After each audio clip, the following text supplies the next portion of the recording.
यार सुनो, एक बात बताती हूँ। कुछ हो रही थी बातें मिलन की, कुछ कह रहे थे लोग के जहाँ प्यार होता है वहाँ जुदाई भी मुमकिन है। तो हम बर्दाश्त ना कर पाए और सोचा कि बता देते हैं यार तुम्हें सब कुछ आज। मैंने बेइंतहा यार तुम्हें प्यार किया है। कोई जुदाई, हाँ कोई जुदाई यार बर्दाश्त नहीं करूंगी। तुम कहते हो कि मैं जज्बाती हूँ, हाँ मैं जज्बाती हूँ, तो सुन लो, मैंने अपने तमाम जज्बातों को समेटा है। मैंने अपने तमाम लफ्जों से तुम्हारे प्यार का इकरार किया है।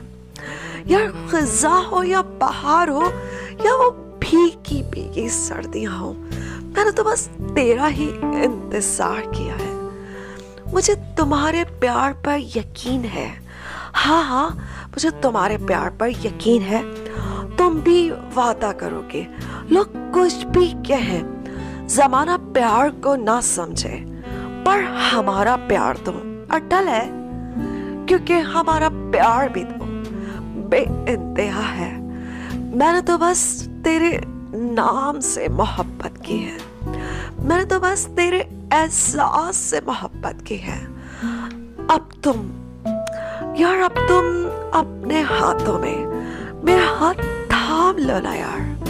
अब तुम अपनी बाहों में ले लो ना यार।